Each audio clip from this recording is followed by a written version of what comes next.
Ladies and gentlemen, boys and girls, welcome back to another episode of HLTV Confirmed Podcast. It's been a while since the last one. Striker, how you doing? Looking forward to getting disappointed with the finale of Game of Thrones, basically. Everyone's life revolving around Game of Thrones like it is the sun. Prof, how you feeling over there? Fine. Just had a late day nap, so I'm kind of groggy and shit like that.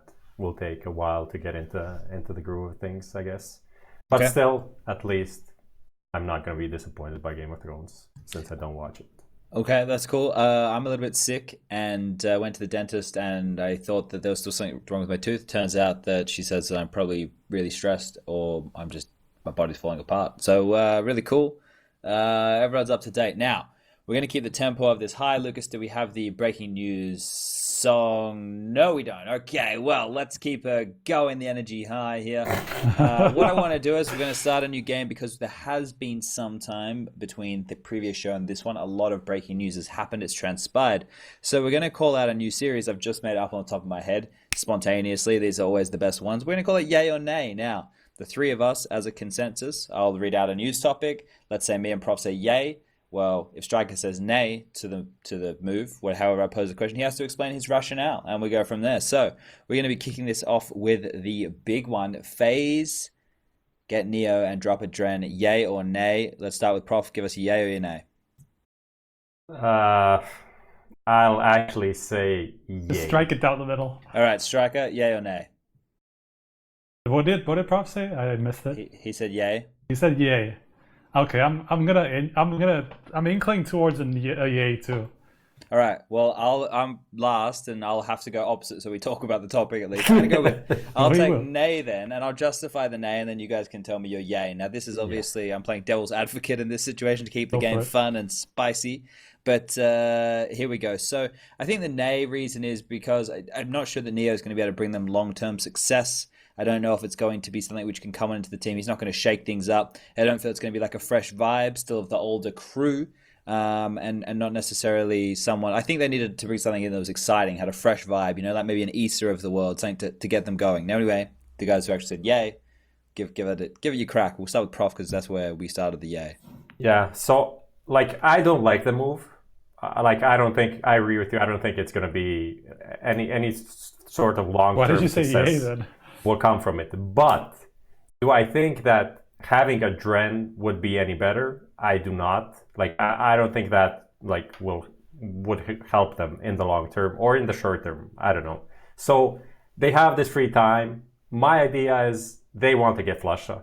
That is the logical move, and that would make sense. Would look very sexy. Would be a very it would just make sense. You see, it makes sense. But obviously, the guy doesn't want to play right now. So they have this time to figure out, just try someone out, try an in-game leader. And who can they actually get that is a free agent that can just hop on the team? Neo is literally the only guy that makes sense. So they're going to try it out, see what kind of, maybe it works out, very low chance. But if it does, they get a free in-game leader that works, which is great. If not, at least they know, they tried it out and then they know what can work, what doesn't work. They have a better idea, and also they allow Nico to just have a bit more fun and play the game without leading. I mean, Okay. from my side, the problem is that we've already seen them play, which has kind of. Because of that, I almost wanted to say nay, but just on the theoretical side, when the actual news got announced, I was torn, but I was more towards it being a good move just because of the style that Neo used to have with Virtus Pro. I'm a little bit skeptical as to whether he's going to be able to do it with FaZe. I don't really think so. But then again, just the leading style I feel like would fit them quite well. And obviously the other side of the coin would be just individual performance, because we haven't, Neo has been one of the worst performing in-game leaders, even out of the in-game leaders before he went away from Virtus Pro. So that's the other side of the coin that I'm a little bit worried about. So that's going to come down to the other players kind of making up for that lost ground. With Adren leaving the team, that's quite an obvious firepower downgrade. But then again, if we compare it to Kerrigan and the firepower that was there, I don't think there's that much of a difference. Sure, Neo probably looked a lot worse towards the end of his stint with Virtus Pro, but probably not not that far off from Kerrigan, like overall. Maybe not towards the end though. But yeah, I'm a little bit skeptical, of course. Probably everybody is, but I can see some upsides, and that's mainly the style that he has. My biggest issue is like I don't see Neo as a genius in-game leader at all. Like whatever Virtus Pro was good, even if he was calling, maybe Taz was calling, no one ever thought of like, it's the in-game leader that's doing such a great job. It was just like the collective worked out well. They've been together for so long. They just have like a similar sense of idea how they want to play the game. So it's not like one guy's coming in and just like setting the tone of everything. That's why I think it's just like, it's not a very exciting move, and I don't really see it making sense. I'd literally rather have like a Cadian join FaZe. I think he would do a better job. All right, hold up there. Really? Hold up. But he's not free, so FaZe is not going to take it. Here's the thing. Everything that you guys have just said, both went with yay. It leans more in the nay category. And I don't know if people in the chat agree with me here, but you're basically saying this is the best FaZe could have done considering the circumstances. Yeah. Yes. I would agree with So that we're statement. thinking about that as opposed to, is this necessarily the best move for FaZe? Like overall, they probably could have done nothing. They probably could have done nothing and just stayed where they were and waited until a better opportunity. Like if they had to buy Neo, if this has been an investment of them, it's like, fuck, was this really the move that you wanted to make a crack on right now? And that's the thing. I imagine his buyout in Virtus Pro probably wasn't the highest considering what's been happening in that team. I feel like Virtus Pro would not. I don't think he even was in a contract anymore. Like I don't know. That's the problem. I remember.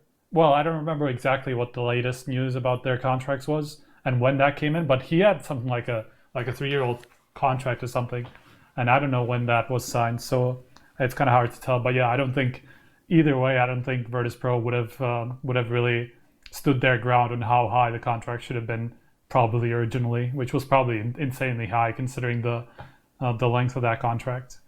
All right, so this one's neither a yay or a nay. It's a let's wait and see, and this is the best they could do. So we're going to move forward to the next big roster change that happened, and this is one that I know that most of you, this one shocked the earth.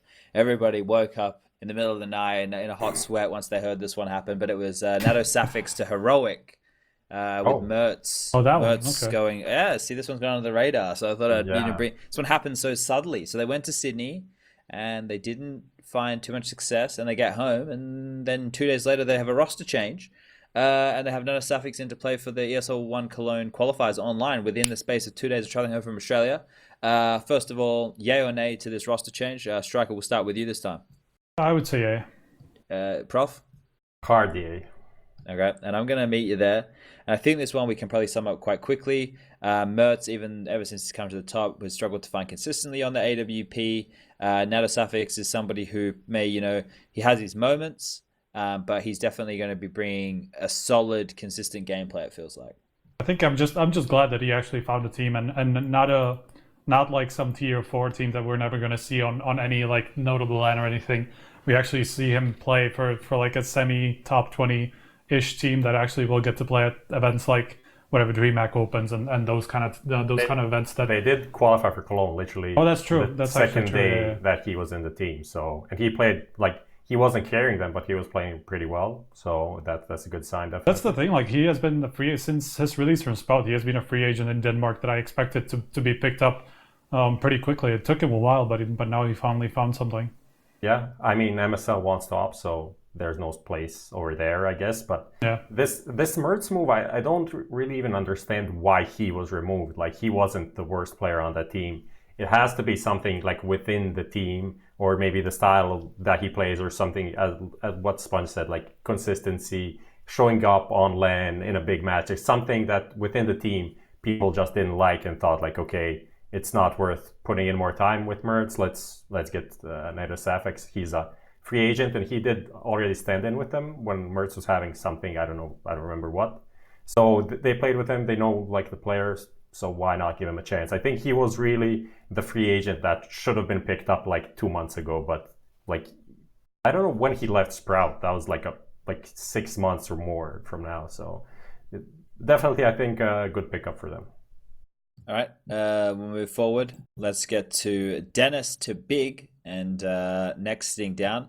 I'm going to hit this one with a nay. Striker, what do you got? Same, nay. And Prof? I mean, it's not even that they wanted to do the change. So Yeah. I can't. I mean, I'm gonna say nay, but it's not like they had a lot of options. I guess they did maybe have more options. If you but took Dennis from Sprout, why wouldn't you take like Sirison from Sprout, put him on the AWP, and let Tabson go back to being more of an all rounder? You know, give the team a bit more of the solid roles. That definitely know- would have made a lot of sense. But yeah, who knows if that was an option if he wanted to go. I'd be surprised if he didn't, but then again, I don't know. But that seems to me like the only logical explanation that Sirson either had too big of a buyout, bigger than somebody like Dennis, I would imagine. there's also like kind of a bromance between Dennis and the big guys. Like they are pretty close, and Dennis was their target even before they got Smuya, I think.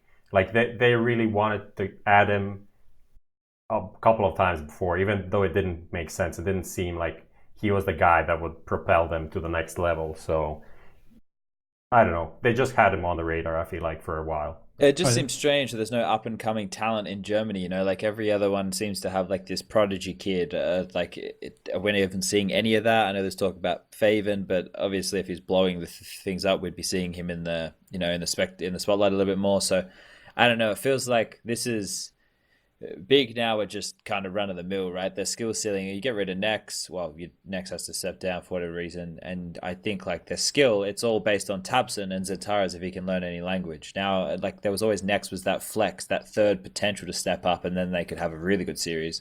I don't know if Dennis is going to be able to do the same. You know?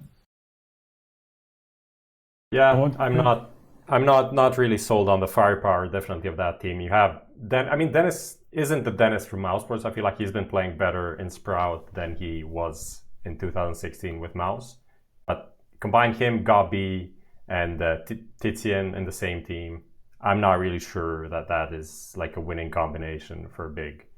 I mean, it depends where you see them, but looking at them as a top 10 team, I don't think that's really a good combination. I mean, especially with Zantaras not really being at his peak with his team, at least not so far, and it's probably going to take him a while to get there, considering everything, considering all the problems that he has had. So yeah, I definitely don't see Tabson and Zantaras being able to carry this team. All right. Yeah. Just someone in chat, Gelmir, did point out that I messed up the heroic Cologne thing.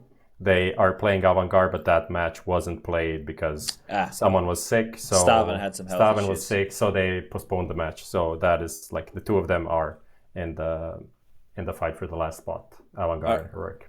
All right, next breaking news item. There's another yeah or nay. Hobbit to NA. Prof, yeah or nay? Like, will he even get a P1 visa to live there? Definitely not. I get a big X doubt on that. So I think I was speaking to someone about this the other day. That was my same thought. The initial thought was if Gratisfaction and Ricky and those kind of guys are having trouble getting P1 visas, it's going to be even more difficult for somebody like Hobbit to get a P1 visa. And not only that, who even wants him? It's probably a good player to have in terms of consistency and experience and everything like that. But for what it's going to cost an organization to get him over there and to get him set up, and we already heard language issues within the Hellraisers roster, it feels like it's more than an investment. It feels like, they're bailing him out almost, of a tough spot that he's in. Now that Adren's gone again, Gambit is basically fucked. May as well just get the trio of Adren, Mo, and Hobbit back together and try and fucking do something with Kazakhstan. Get Krizen, who's been thrown out of Avantgarde, and grab someone else, see if you can get something like local going. Yeah, I mean, I think the issue with staying in CIS is the org, like who is going to pay them anything. Obviously, Gambit is kind of falling apart there. I feel like the money side is one of the reasons. So if they don't have an org, why are they going to stick around? So I mean, they literally have a youngster team that is higher ranked than the original roster, which just doesn't even exist anymore. Yeah, I feel so like I think, like the NA thing, Hobbit did put out a post, and I think the way he described the teams that are potential teams for him in NA, it's literally Envy and Complexity. So Complexity having visa issues on Ricky, so I guess they want someone to just fill in that spot, but then they're going to get Hobbit who might have the same issues. Seems weird, but okay. And then as well, the Envy lineup with, I think, JDM rumored to go out and Nifty to be the op in-game leader, so that Hobbit could fill in there. But I don't know. It's not a team I'm really excited about right now. But it's not like Hobbit really deserves a better chance, maybe, considering like his recent performances in Hellraisers. We know that both Envy and Complexity have money, so if anyone was going to be throwing it around and looking for an upgrade, it could be either of those teams. Okay, so the next thing, and we're going to dive into this one a little bit more, was to do with the changes to the economy that we've seen come in from the more recent updates. Obviously, HLTV.org now in terms of the events are in there, and the fact that you can go and you can select an event for June that you'd like to see featured. Just quickly on that before we get stuck into the meat and potatoes of it. A while ago where there was rumor of Valve they were put out like tender, I suppose it was, to events, and they had to meet certain criteria to apply for, and their event would have been featured in the client, but it wouldn't have actually been a major. You know what I mean? It would have just been. But obviously that never happened for whatever reason. Maybe they couldn't, decide who deserves it. Maybe they couldn't line up a way to do it in terms of monetization or whatever. This way, it's quite cool. They're using obviously your API so they can see all the events, and then the people at home get to choose what event they're looking forward to the most to be featured in the client to show the rest of the world. So that's pretty cool. The money change, I guess, is what we'll dive into first. First, yay or nay? Anybody against this? Nay, I'm not against this. So we all think this. Like, I know when this first we've happened, been talking about this for about something like 2-3 months now. The thing that's pissing me off more than that is the fact that the players now are still just realizing that it's still shit. Like, they're making these like revolutionary tweets. Like, well, if someone better say it. What the fuck do you mean? I was sitting there at breakfast with teams in Sao Paulo at Blast, like going, hey, you guys can like see the theory of this money game being shit, right? Like explaining them the reasons why the better team on a comeback is going to get like fucked. Or like if you're leading in the first, the two worst spots to be is if you're leading by like 7 rounds on a map, and it's a CT side, and it is a CT sided map, and then you get really close rounds for like a slew of those last few, and you lose. You get money fucked and you lose the half. Or even if you lose 9-6 on some of these CT sided maps, you're still fucked. Then when you flick on over, if you don't get off to a good start straight away, you have a tough hill to climb. Even if and if you have the first half and you get slammed, let's say you lose like a 16-11, an 11-4 or something like that, and you have to come back on the second half, it's going to be so impossible if you're the CT side and you keep having 1v2s and shit, because you're never going to be able to, you never get a chance to breathe. You're always fighting for your life. If they break you one round, that's it. And that's just, to me, it's still fucked. It's still it's still worse for the team that's winning. Yeah, I saw Lige come up a bit. It's something we mentioned here as well as a potential solution to the whole issue is just remove the 1400 loss bonus, right? And we're basically where we want to be, because then we don't get double ecos or anything like that. We will be able to just get an eco in, and then you'll be able to buy the next round pretty handedly. So I feel like that would be just the easier solution. Also, just because of how it's kind of complicated to figure out like what kind of loss bonus they're at. Obviously, it's in the on the scoreboard or whatever, but it's still kind of tough to figure out, like when you're in the moment and watching a match. Like, are they going to get money fucked here? Are they not? You just have to wait for the round to start to realize how impactful the previous whatever happened was. So that's the one thing that I didn't like about this system while watching the matches. I just remember being in Sydney during the group stage, standing in front of a team while they were playing a match, and they're like, "Oh, they're eco now. They don't have any money." And then one guy's like, "No, they have enough to buy." Like, no. But they won't have an up. Surely they won't have an up. And I'm like, I open Twitch and just like look at the stream, and they have like 6K across everyone. Like, they totally misread the economy just because like the whole new update and how it works with the plans and everything. People just misread it totally. So at the moment, it's still not really something that people understand, I feel like. Okay, so we're all happy with where it is now, but we still think more adjustments are needed. And what about your guys' thoughts on this in-game integration? Obviously, you guys work for HLTV.org. I mean, so it's hard. Biased. I think it's hard not to be biased here. I mean, I think it's pretty good for the tournament organizers. The whole thing that low key was added later, mentioned later by Valve, is that the tournament that has like the most likes or follows in June or some month will be featured in the client in some way, like with some more integration, I feel like. So that is a way that the tournament organizer are going to promote the game, like in-game content. People will be more aware that that exists. Then people will go and click follow.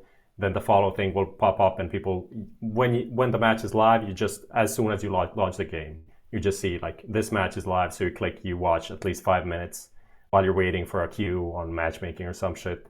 So not just having like HLTV as in, oh, people go to HLTV now, because I feel like it's not going to be that big of a difference. People that would want to go will go either way. But just for the streams and for general people knowing about the competitive side, I feel like it's a pretty good addition. That's definitely the big part, just because, like, sure, there's majors featured, but that's only once every 6 months or whatever it is. And so you don't really get that repetitive like reminder, this game actually has a competitive side. So for people who don't know about that side of the game, they'll just get constant reminders of tournaments and stuff like that. So that's just a big thing that could definitely help out with viewership, just kind of grow the community and everything. So definitely a good move. Yeah, someone also tweeted about like the local side, like the smaller scenes. Let's say some guy from France, or not France, maybe some smaller country, let's say Croatia, doesn't know anything about the local scene. You go into the watch tab, there's some LAN in Croatia. You're gonna click, you're gonna go and watch like what the fuck is going on. Because most of the people don't know anything about the competitive, not that competitive scene in your country, right? Like most of the casual players don't know shit about it. So that is a good thing as well. I feel like that can help like smaller organizers as well. It's just overall a pretty cool thing. I don't see any negatives to it. I mean, it would be cool if it was added like 2 years ago, but we are here where we are, and now Valve is ready to do these things that I feel like pretty sick changes and updates recently. But what about our operation? You know, that's the real question for everybody at home. But I mean, plebs want operations. Maybe just give it to them. They like the con. Sometimes it's a bit of fun. But all right, what we're going to do is now we're going to load into Counter-Strike. And some of you may have heard me speaking in recent times. I've been talking about Vertigo and changes to Vertigo. And I've been working with a guy called Lizard, the guy that made Abby, on some changes. Now, these changes are in very raw form. I just wanted to show you guys so I can talk through some of my concepts here. We can have a bit of a back and forth on it all. And then from there, we will get back on the normal runner show here. But remember, these changes are very crude. And they're more concepts that I'm talking through as opposed to like, this is definitively how things are going to be. So I got to see we're in the game right here. So on the CT side, we want to adjust the CT spawn so it is actually closer towards the A bomb site. Right here, they look like they're still in similar positions. So that's one that I'll get him to be fixing soon. But let's head over towards the A bomb site, Lucas. So I hope that we're on time with Lucas here. So yeah, okay, we are. So the A bomb site, I haven't actually moved just yet, but we're going to run into it. I want to actually move it further back towards more this section here where Lucas is in right now. But we're going to push on down towards the ramp. Now the new timings, head down towards the ramp position, Lucas, and I want to show the people of what I want the timing to be. I want you to be able to push as a CT, keep going all the way down. So you take the stop, you take this line, and you fight down into that room. So that'll be kind of like the T's start swinging out from the bridge position as you get to the back of the top there where Lucas was from it, like an AWPer, to fight for control of this room. Now you can see some box changes there. That's just because I think the forklift is a really ugly thing for people to have to fight around. So changing it so that it's not as clunky. And also, I want to remove the height of that box right there in forklift room because people can sit on top of it when people drop down behind through the elevator shaft. So those are some little changes. But Lucas, just go up to the top, back up to your left-hand side. Look towards your left here. So we've taken off, turn around, the construction, the scaffolding, that scaffolding there, right in front of you. So we've taken away one of the... What's he doing? Turn around. He's turn around. That's the problem. Like you're 3 seconds delayed or something. That's what. Just like above the ramp. Yeah, that's right there. So the 51 thing. Yes. Okay. So this here we've taken away one of the yellow tarp points there because there was so many angles to hold for an AWPer on a more passive line. So now you know you're going to get a little bit of a sneak peek beforehand. Probably even strip back more of it. Strip back all of it right there. I think the top tarps should be gone, so those angles aren't as shitty. Now, Lucas, go back to that stairwell where you're at. Go down there. Give everybody a little bit of explore. That what you were looking at towards the top of A. I want you to go over there.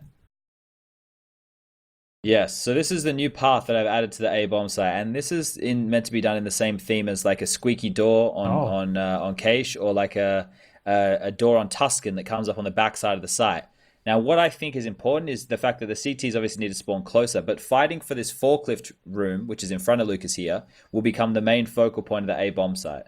So the forklift room where it used to be is what we want to duel for control for. The CTs to get to the top early, and the Ts want control so they can cross over and have two ways of going up on towards the A bomb site. So this is going to put the focal point on controlling this room. Now there's already some smoke flashes and molotovs that you can use to push down and go for control, but it's the spawn that allows the Ts to get very close and the CTs don't get good duels. So it's bringing the Ts back so that the CTs can take more of a fight, and they can also fight for control of this room down here.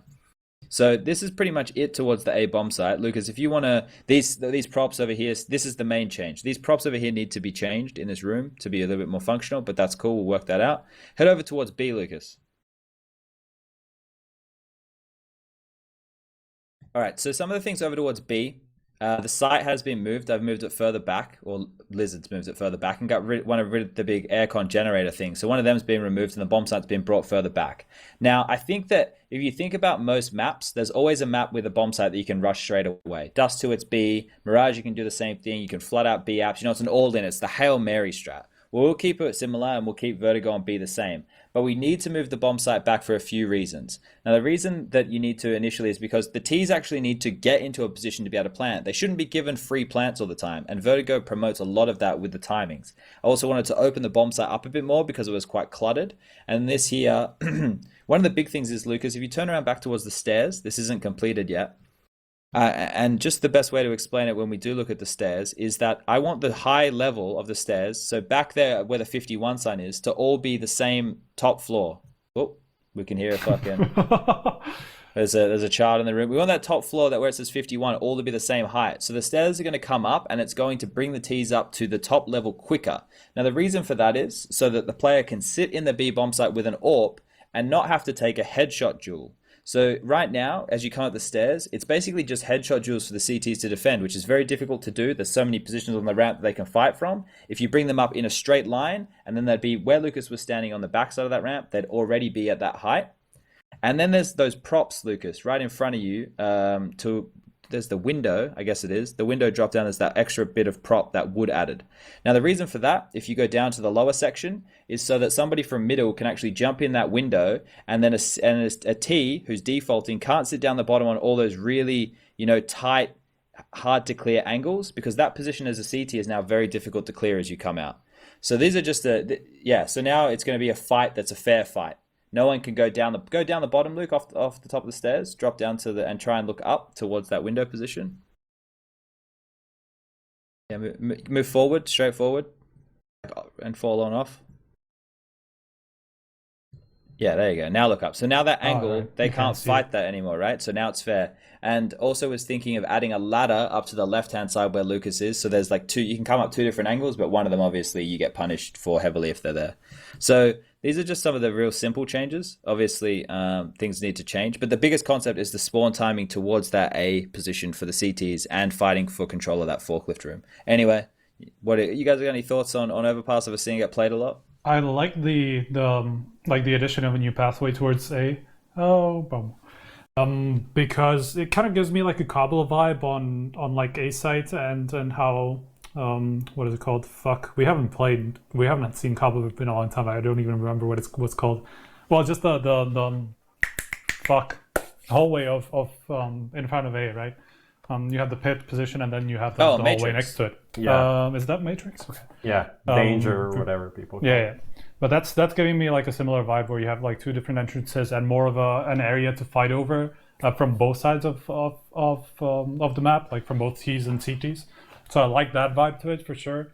And just generally the A side not being as super one-sided as it used to be. Not one-sided in terms of like CT or T, but just like there being only one way to enter the site and fight around it with just like a fucking one smoke, and like diffuse fights in that smoke and shit like that. That's the most annoying part about Vertigo, I guess, right now, with a better access towards B also being a really good addition. So I agree with all of what we've seen so far.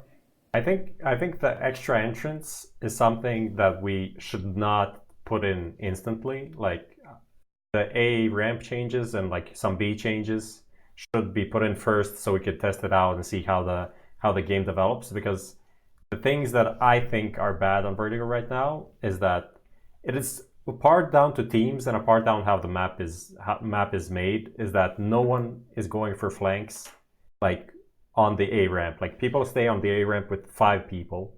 They don't do like they do some, I don't know, mega simple map control towards B, which is, if you do stuff like that on any other map, people would read it instantly and they would just like push, they would over rotate, do stuff. But on Vertigo, people respect everything too much. No one goes over like CT side, aggression, like mid round, info plays, stuff like that. In part because it's kind of hard and people can be hidden in like 10 different positions, and just like one guy on the lurk can kill your like offensive CT guy. So just simplifying some of the things like you did with the B, like the B ladder, not ladder, the stairs area, just like shut off half of it so people can't hide like in 5 different positions underneath the stairs. That is, I think, a good idea to start off with. And then just like change that A ramp so CTs can actually contest it.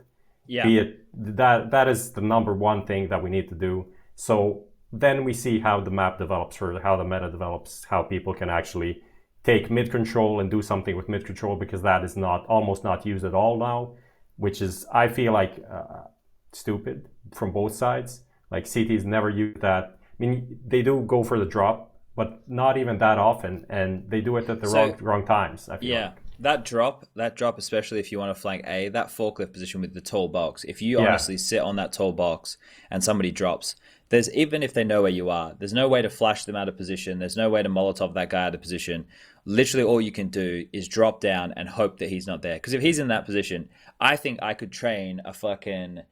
I could train a dog to sit there and press the mouse button when they see something fall on the screen from that. But that's how simple making that frag should be. Like, that one there is in the book of Counter-Strike as a fucking sitter. If you can't kill that flank kill while sitting on that box, you've really fucked up. Like, it's your first day on the job, you know, you're still learning what the jump button is. You got no fucking idea, because like that right there, I think is so overpowered. If you remove that whole box situation and then you can drop down behind, more flanking, I think, and contesting that. My biggest problem is right now, because I've been home for 2 days now. I think I've probably played, maybe 15 games of Vertigo. I know it's not high level stuff, but I'm just trying to work out timings and this. And the level of investment of utility to just contest versus normal T's map control is so hard. You're talking like 2-3 Molotovs, you bunch of HEs, and then if you push and get control, then they can always just reinitiate. Like, you're not actually taking any territory off them. And that's one of the things I think needs to change. The CTs need to be able to contest territory and play more transitional on at least one bomb site.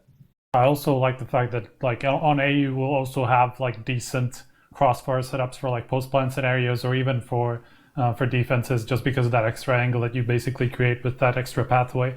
So that's one thing that was just so frustrating to watch every single time on A, where people just like shoot through smokes back and forth, and that's basically how you win a post plant situation. So that is a really, really big part, just to have like an extra angle that people can hide in and utilize for those post plants.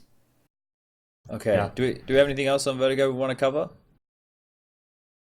Yeah, I think we covered the basics. To not go into too much details, because we didn't really see that much overall yet. Okay, well, coming up next, we have the GG Bet Master Better segment, brought to you by GG. Can we just do one more thing? Yeah.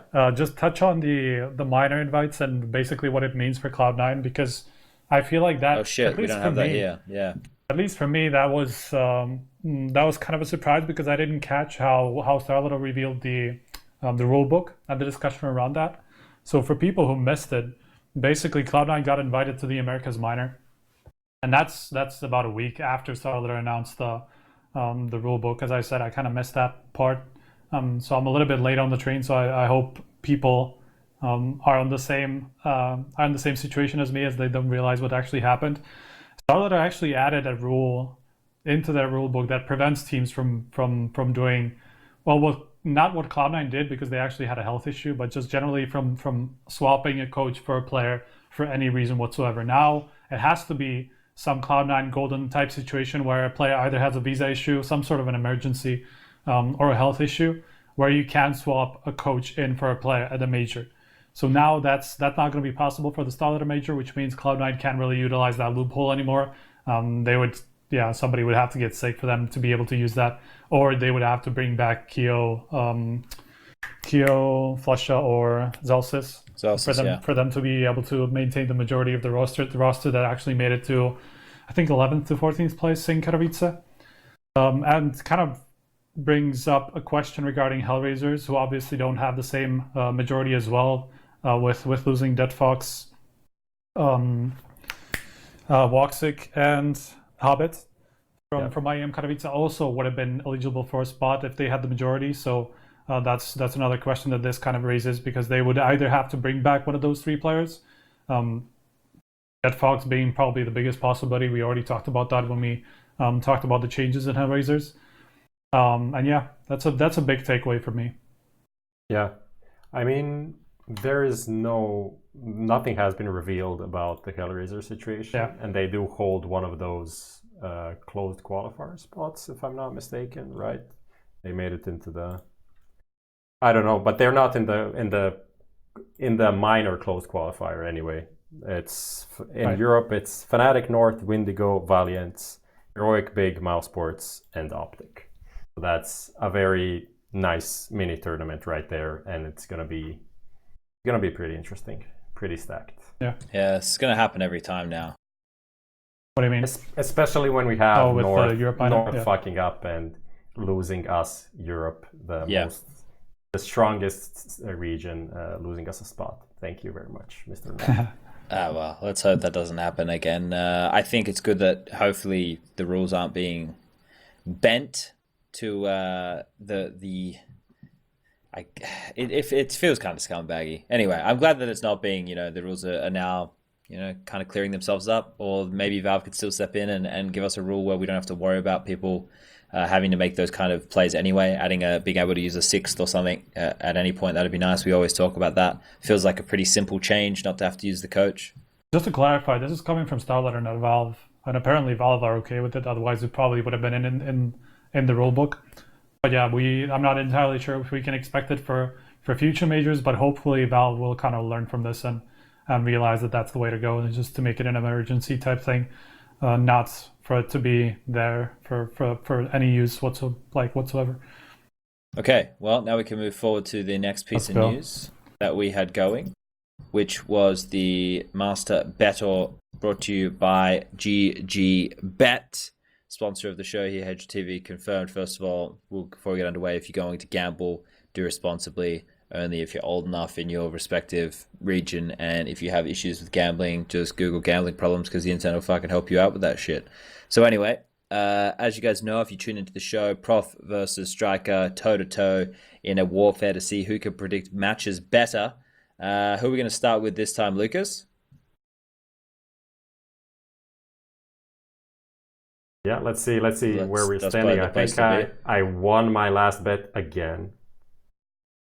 Okay, so that's a cavern that has now been opened. Before it was just a little creak of the door. You enjoy going to bed with a little bit of light coming in. That's what was it. Now it's cavernous. Now you're a little bit worried about the gap here. And Striker, what do you got coming our way to see if you can close that? Well, I hope something a little bit more reasonable than what Prof has coming. I don't know what that is, but from what he was saying, it seems like something slightly crazy. So.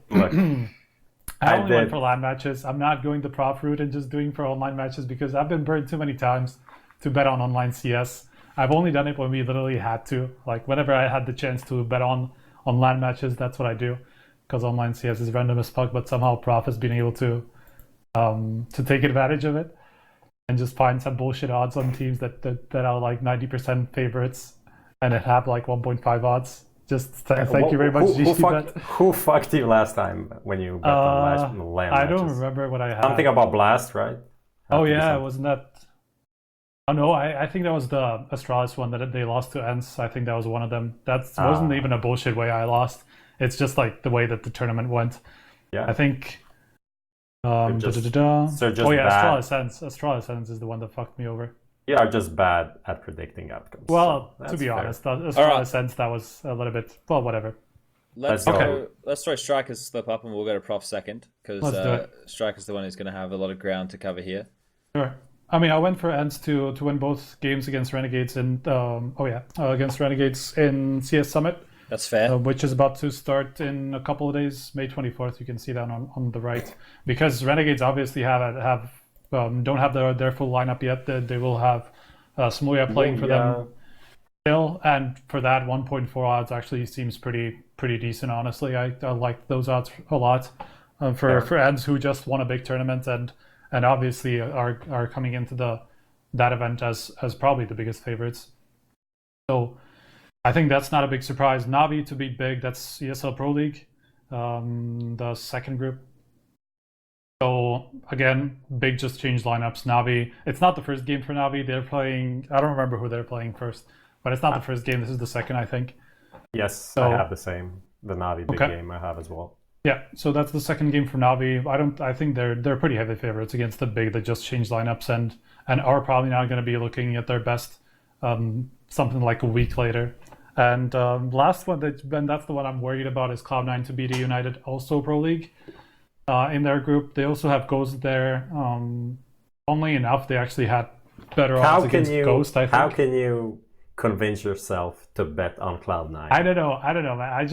I felt like this is the type of a match that I don't see Cloud9 losing still. Sure, United have been, well, they've been kind of up and down. I just don't think Cloud9 should be losing this no matter what. The United are not a team that should be losing to on a local scene. So, but yeah, I am worried about it just because it's Cloud9. I've been a little bit skeptical, to say the least, about them just overall. But on the local scene, I feel like they're going to be doing all right and just beating these like top tier teams fairly handedly. So that's what I went with. Something like a 4-point odds overall. Bet a max bet, which is 95. Yeah. Overall, like a 95 bucks. So the max bet always gives around like 400 euros winning. So that is. Well, it depends on the odds, obviously, you get, but the max, it's limited depending on the odds, right? So it's always around that 400, 500 mark, I feel like. Okay. So bring in my bets, please. I'm just curious. I know Lucas hates me because I've heard things. Oh dear. Yeah, because it broke everything. But what can you do? Starting with some online jewels, specials from Prof's Kitchen. Win strike to beat Youngsters, the Asha plus Polish Youngsters. Hudson's in there. Oh, Polish Youngsters, okay. Jed QR and a couple of goofy other guys like that. They didn't do anything yet. Win strike and it's a best of 3 as well online. So why not? Ago against I don't know how to pronounce the L thing in Poland, but this is a ESL Poland match, and for some reason Ago have a 1.45 odd on them to win against a team that didn't even win, like against Izako Boars and stuff like that. So that's easy in my book. Then I went for Heroic against Big because Big is playing with, as we know, Dennis now. I don't believe in that team, and especially in their first match ever. So I think Heroic has what it takes to beat them. Then we have Optic against NIP online. NIP needs one win. That's ECS, right? Yeah, they need at least one win to qualify. So I think they should be winning against Optic, that are essentially playing for nothing, playing maybe to stay in the league. I'm not even sure. We'll talk about that later. The EPL ECS thing is kind of pretty weird.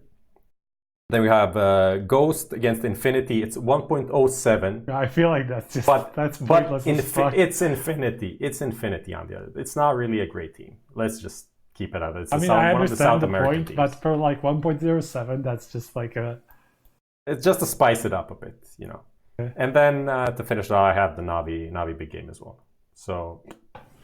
Okay, well, that's been the end of profiswhackassshit.com. You don't know where you're going to get deals like that every day of the week, but you had a couple of bangers in there. Look, I think the fact that Prof digs super deep on his research just always sells it. You know he's peeked under the covers. He hasn't just like looked at the matches and gone, he always looks something special, Prof. Something special. By that you mean like tier 4 online CS. Look, when you see an Ago against that is a whatever. One, yeah. I didn't even go into the Polish championship because also it's like €50 investment. So even if I lose, I'm not losing much, and I'm a shit ton ahead of you. So I don't really have to do anything right now.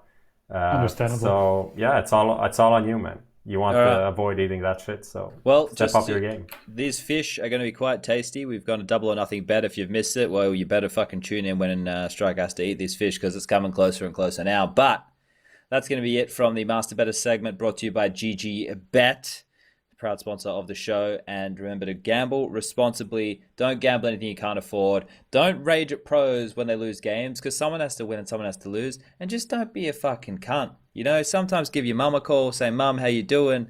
That's it for the betting segment. We're going to move forward now to Ents breaking the Astralis streak and taking them down in the grand final of Blast over there in Madrid. Now, first and foremost, for those of you not following, Astralis were on quite a big nuke streak. That was going to end eventually anyway. I think the overarching topics here that we need to cover do we see this as a decline for Astralis? Do we think that you know the negative press has had an impact on them, or do we think this is just a low period for them? Still the Astralis era, still going to get back to business. They have to be beaten consistently before we can go against that too much. I want to say that yeah. Sponge missed out on the opportunity to clip his thing from the last episode where he said like Astralis are gonna lose. The negative press affected them, and then like took a pause and said like I don't really think it. I'm just saying it to say it. You missed on the opportunity. He said they were gonna go out in groups though. I think I'm pretty sure he said something like that. So unlucky. I said who knows? It doesn't really matter. They still didn't win. I think that the negative effect of the press probably is eating them up a little bit. You can tell with some of the snippety kind of tweets that they send out there to the internet. Obviously going from like the best team in the world and everybody talking positively. The only thing people were saying that was bad was that they played boring, to then being like having this whole bandwagon behind them. Yeah, they've been through some of that as well. The smoke situation, and there's been a lot of backlash towards Glaive, especially, or even ZipX around that. So I feel like I'm not sure. I don't think the bad press is affecting them. We've seen that happen before, and I think maybe not much worse. It's actually been kind of a little bit overblown with how people have been reacting to what Astralis have been doing in prioritizing. So yeah, it's been a little bit overblown, but at the same time, I felt the same way about the smoke thing, and that was a little bit more aggressive, I think, and they just flew past that without any issues. So you do have to look at more about their confidence just in game, not necessarily connected to anything external like this.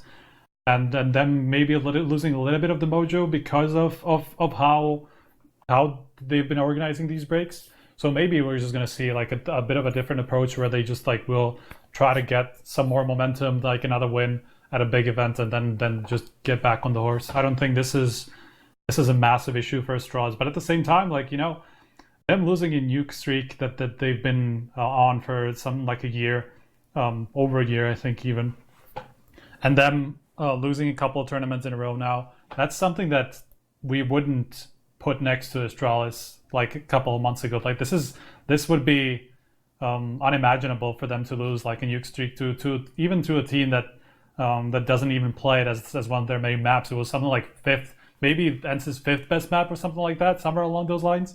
Like probably towards the bottom rather than towards the top. So that's a little bit of a worry, but yeah, I feel like it's just a confidence thing that they're gonna bounce back. Thing is, I think the discussion here is we all know that on the top level, a lot of it comes down to the mental game. I mean, we've been talking about Liquid for the past year. Obviously, a good team, good players. They play the game in a good way, but they can't win. Like it's obvious a mentality thing. And now we have Liquid literally going to IM Sydney, winning, which could not be an easier big title. Literally could not be easier. They get their first big win there. And then at the same time, Astralis are not there. They decide to skip it, fair. But then they go into Blast, and then they lose. They lose the nuke streak. They lose the final 2-0. 3 maps to Ents, actually, in 3 different maps, because they lost on, I don't remember, I think Dust 2 or something. Dust 2 was the first one, yeah. So now we see a lot of like negative stuff being talked about Astralis, and then they hit like this. It's not a bad streak, it's a bad tournament, but also the last tournament wasn't that great because they also didn't win. It's the first time they didn't win 2 in a row since Marseille, right? When they started winning tournaments. So they lost a lot of this untouchable kind of mojo around them. And that's something that I feel like other teams and players have been literally harming themselves by putting Astralis on this pedestal of being a perfect team, doing everything right. Now when that is out of the window, I'm not sure it's going to be that easy for Astralis to just come back into it and start winning again. Because if you lose that mental edge, the other teams will have to kind of punish you on that. Yeah, I feel someone else needs to beat them in a final, though, like a different team. So it's not just like they've lost to Ants, and sure, they lost a couple like best of ones to, the likes of MIBR and stuff in the previous blast. They need to go into ECS or EPL and get beat down. Like maybe, struggle to get through semis or get to the grand final and lose to Liquid or lose to someone else. And then at that point, it's like, yeah, it's over. That's them. They're done. Like, because even if they can come back and raise the bar again, this period of time has been quite lengthy without a trophy, right? So if they don't get one at Pro League or the ECS finals, which are both coming up very soon, that has to be it. Like, they could go on to win the next major. That's cool. But it's been a blip on the radar. This has been a bit we have to look at, and we have to take this chunk out. Well, we're not just going to forget this part of history, right? This has definitely happened and existed like this. Let's just see if they can kind of... I don't think it's over yet. I think it's too soon. But if they don't win the next bigger tournament, then that's where I think we start to look for trouble. But obviously, we need to reflect on the way that Ents approached the game. Ariel had, the MVP level performance that he had. I think that everything was clicking for them to have 2 consistent days like that. We haven't seen that since their major run since then. That was kind of the same thing where everything was clicking, and they went into this match with Astralis with a lot more confidence than they had the first time. Remember the first time on that train game that they had in the major final? It just felt like they were scrimming, man. Like they were just doing whatever. They were just so loosey-goosey. Like it felt like they were fighting the pressure by playing with what felt like what seemed like no pressure. This time around, they felt like they were structured. They knew what they wanted to do. Everyone was on point. Everyone was clicking. It looked like a really solid unit. I think the important part regarding the nuke upset, obviously them crushing the streak that ended, by the way, 1 map away from tying Lip's record from back in 2013. So that's obviously a big scalp, and I don't want to take anything away from it. But obviously, you have to consider this from Astralis' perspective and how much they actually probably weren't able to practice nuke for the past probably few months at least. And you could kind of see that in the game as well, not respecting certain angles with the AUG, which obviously didn't come in until like late 2018. And since then, they barely even play nuke. So that's the big part that I saw in the game specifically, and why Ents were able to get such a big CT side, which was basically the biggest part of that entire upset, because they got something like, what was it, 11 rounds I think on the CT side, which nobody else got against them ever on nuke already. So that was already a hint there that Ents would be the ones to break the streak.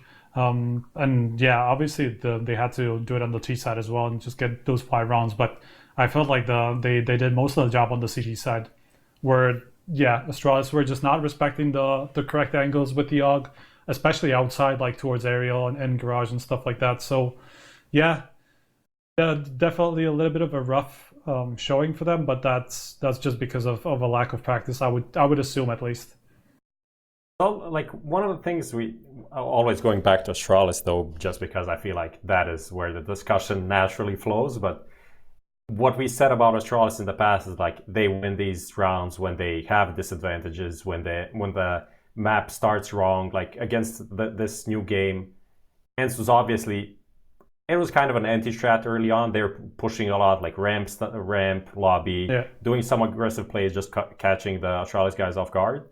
And then when they got the lead, then they started playing a bit more defaulty and just like holding the angles. Ariel was doing like sick work outside, as you said. But in the past, they would get over that. They would somehow magically end up with like the 6 rounds on the T side of nuke that they need to come back and stuff like that. But this is just one of the times that we didn't see that happen, which doesn't mean anything. They can still do it at the next tournament, but it's interesting to just notice that and see then how it develops further. Will they be able to kind of go back to the old Astralis where they just dig themselves out of the hole if it's needed? Or is this going to be kind of the downfall where you see them kind of struggling with that and needing to reinvent and do something new? I don't know. All right, well, I think we're all pretty much on the same level there. There's only 2 other teams who went to this Blast tournament that are even worth gracing our lips, and that would be that of the Ninjas in Pajamas and Na'Vi. obviously not making the grand final at a tournament like Blast, it's kind of like just whatever, right? So the grand final is what you all go to those ones for. And did Navi feel a little bit flat to you guys? Obviously, they got absolutely owned by Ents on that Mirage game, if I believe. Yeah, that was the 64, opening game. Yeah. Yeah, I mean, that classic. was a part of it. We knew from the start there would probably be like the top three spots basically would be among Ents, Navi, and Astralis, and we assumed Ents and Navi would be the game that decided, and then basically it was. The problem for Navi was the opening game, and that's the hardest game that you're going to be in. And obviously, then they also threw it away against Astralis, where they had a pretty sizable lead. I think at least they were up like 13-8, or am I just thinking about? No, yeah, they were 13-12 at one point, at least, and they were looking in the driving seat, and then Zeus made some questionable play. I remember that a couple of questionable plays, and that lost them the map basically on Dust 2. So yeah, they definitely threw away that win against Astralis that I think would have been enough for them to place in the final. I don't exactly remember how that would have looked, but I think would have been enough for them to make the final. So yeah, that's not great, but then again, yeah, opening game against Ents was basically the one that decided it. So it's just a classic, like they finished middle of the pack on a Blast event. They had 1 or 2 bad games, and that's it. You don't really bounce back from it. It's impossible. So especially they when basically you have have to play. one bad game, and that's the opening game against Ents. Like I said, Yeah. like sure they should have won against Astralis probably. But or in at the least- end, they lost to like Ents and Astralis. Yeah. Were they shit? They weren't really great. They weren't. It's like whatever. Oh Let's no, they move actually on. lost to an IP as well. I forgot about that. Well, they lost yeah, 3 that's games. true. Oh yeah. There was 2-3. That's why I was thinking about whether they made the final or not. They probably wouldn't have. All in all, like I don't really make a lot of it. Just That like, was the last few game best though. of Yeah, ones. I remember now. That was the last game where Navi were already out of the final. So yeah, you have to question about how much they were in that game, in the last game against an IP that they lost pretty big as well, 16-9. Yeah. So They were yeah. definitely trying against Astralis, though, so that's the Yeah, one that for sure. I would look at, and that was a 16-13. So I think, Navi, they're still just exactly where I expect them to be. NIP taking it to Ents on Nuke, I guess that's a curious one. That shows you what kind of a coin toss we're dealing with there. But yeah, I don't know. There's not much to Giants say also about. almost beat Ents on Overpass, which was Yeah. interesting. They almost beat Cloud. Well, Almost beat Cloud9, almost beat 16-14 Cloud9, as well. destroyed Yeah. an IP somehow. By the way, I don't understand how that happened.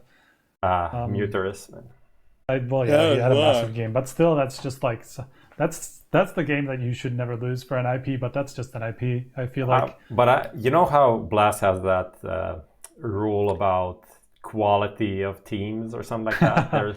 It's like Cloud9 are really pushing that, really testing that rule if it's going to be ever like used against them with the quality of games they've been putting up, literally barely beating Giants.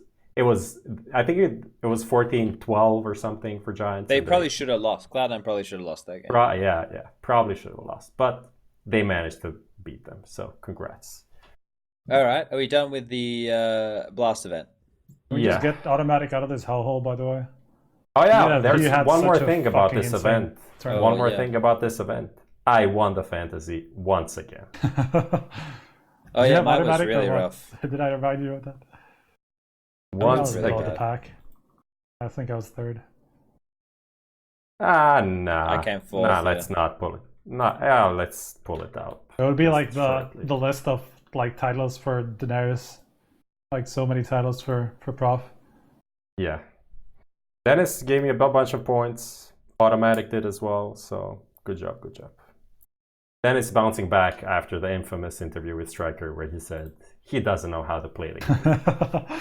What a He didn't have- comeback. I think he didn't have a great games outside of that one though. He was okay overall, I think. He was alright, yeah. That one didn't go great, did it? Yeah, but Automatic obviously playing good. I think maybe grab some players from Ghost and build around a team around Tim. Give him a chance. But let's move forward. We're going to get stuck into the EPL and ECS nearing their ends. And I guess one of the things is we could talk about the formats in review, because this is the first time we've seen both of these formats in review for both these TOs at this juncture. For those who aren't aware, EPL or ESL Pro League is using 4 groups of 4 teams in a round robin environment. And over there for ECS, for Face It, they're running a bunch of cups that last 4 to 5 days, I think it is. And it's a 8-team single elimination best of 3 bracket that gets filtered into by a thing called the Pinnacle Cup, where teams like Avangard, etc., have qualified to play within the main league. And then the finals, obviously, ESL's Pro League has 16 teams and ECS's has 8 teams.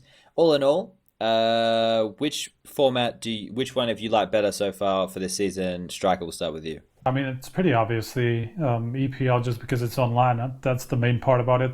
Obviously, it being round robin, just coming back to round robin is not a big. I'm not a big fan of that. But then again, I understand something that you brought up several times that it's obviously gives them a little bit more content, gives them more matchups, more time on stream. I looked at it. The only thing I looked at it, if you just do if you do a 4-team double elimination bracket, you get the exact same amount of best of threes. Just one of the teams don't play 3 days; they just play 2, and the team who has to come from the lower bracket has to play 2 best of threes on the same day. But actually, that is probably a good amount of weight to put on having to come from the lower bracket anyway. You should have a restriction before going into a best 3 final. So I was thinking about it. I think the ESL should change it to double elimination. And then that way you're not going to have anyone complaining about the round robin, and you're still going to have exciting matches on a lot of the days, because people still need to fight for last place, and then second and third are obviously very important because we come back with the secondary play weeks.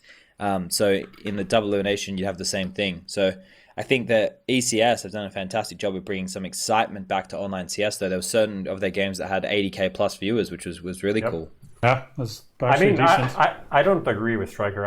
In my opinion, ECS was the more interesting league to follow. Like, just match to match. Interesting, yes. But I'm just generally talking about the LAN format. That's kind of swaying me, right? I think that's kind of overplayed in one regard. Like, I don't really, as a viewer, I don't enjoy watching EPL because it's on LAN any more than ECS. Like, I don't get anything. There are a few like camera shots of the players, but it doesn't really give a real LAN vibe. Like, you don't get that level of like in-game like cameras and shit like that. It's just here and there you get a camera of a fist bump. Like, that doesn't change how the game is played for me at all. Like, but I mean, it's kind of like to me, it felt like another group stage of some kind of big event where there's obviously no audience to help you with like audible cues and shit like that.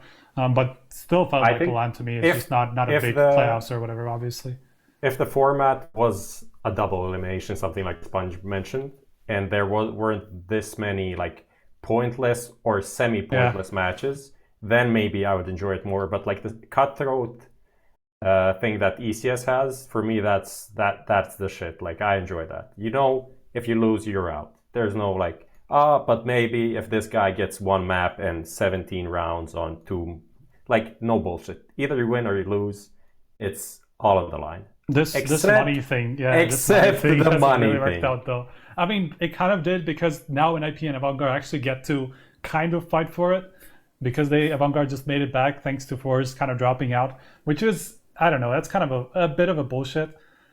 Just because at one point NIP were already basically in, and then everything changed with Avangard. And I kind of like that the 5th cup actually has some kind of a point to it, as opposed to NIP just literally having to play one match, not even have to win it to be able to go through to the finals. So yeah, that's the bullshit part about it, that like the last week of play is literally just about the prize money, or can be just about the prize money. But yeah, just generally, sure, I agree. So you'd just like to see them do just 4 cups and their 4 qualifiers, something simple like that, right?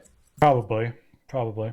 Yeah, I guess either that or just make something up. I don't know. This money thing, the idea was okay, but I don't think in practice it's really hard to get it right. Like, you really need to tinker the amounts of money each match gives you, every placement gives you, so it ends up being competitive until the end. And the fact that they had so many teams play the tournament, because like the first 2-3 cups didn't have like any of the, like Astralis played the first one, but then half of the other top teams were missing. Then the second and third cups, all of the top teams were missing. Yeah. So you had all of the money being distributed all over the place. And in the end, it doesn't really mean much, because you have like one guy with 5K, other guy with 5K, and one guy that finished second has like 7K. So it's kind of useless. I feel like In the inherently, this is just always not going to go to the favorite team. Like this time, it actually kind of worked out with NIP now being kind of favored to or in the first place so far. Yeah. If they manage to win against Optic, and they will. But then again, just because of what you're saying, because of like a lot of these cups missing a lot of top teams, and them not featuring the same set of teams every single time, they feature like such a wide variety of different teams that basically like the team that's maybe around like 4th in line or 5th, 6th in line, who probably wouldn't have made it in like those 4 if there was just 4 cups and 4 winners, they are in a favorable position just because they played all the cups or something like that. I imagine that's something that ECS would probably have to address a little bit, unless they did and they actually didn't invite some of these teams back and they just made sure everybody had like an equal kind of opportunity. But I'm not sure if that's what happened. I would have to go through like each cup and figure out how much everybody played. But somebody like Avantgarde, just look at them, right? They're them being in a really good spot right now. Well, really good, maybe not really good, but they probably will end up second, very close to qualifying for the finals. And they definitely weren't like a top 4 team in that league. So I mean, they came from Pinnacle Cup, right? They weren't exactly. even in the league originally. So, but they did finish. They were the first team from the Pinnacle Cup. That's the issue. Like you're never gonna get like all the top teams like across the board if you allow them to not participate in every single cup. So that's the issue. I think if you want 5 cups, let's say, if they really want 5 cups, my idea is something like have the first three be the same as they are. Then number 4, you have another cup with like whoever wins it goes into the last cup, which is they change the format to be like a climber cup style or something like that, where like the best ranked team needs to win just one best of 3 to qualify, and then you have like 4th plays against 5th, then the winner of that plays against 3rd, and the winner of that plays against 2nd. Or maybe winner of you that would plays just against put, 1st. Or maybe you would just put like the 8 teams that basically haven't qualified and are at the best money and invite them to the last cup instead of like already like determining that, I don't know, probably weeks, months in advance or something, who plays in each cup. Just after those first 3 cups, you get decided like how many teams or which teams are through and which teams have earned the most prize money, and just take the 8 teams that earn the most prize money, put them in the 4th cup, and then have them play for the winner of. I think the idea that you can reward teams that play each cup, and in that way you'll get the favorite team.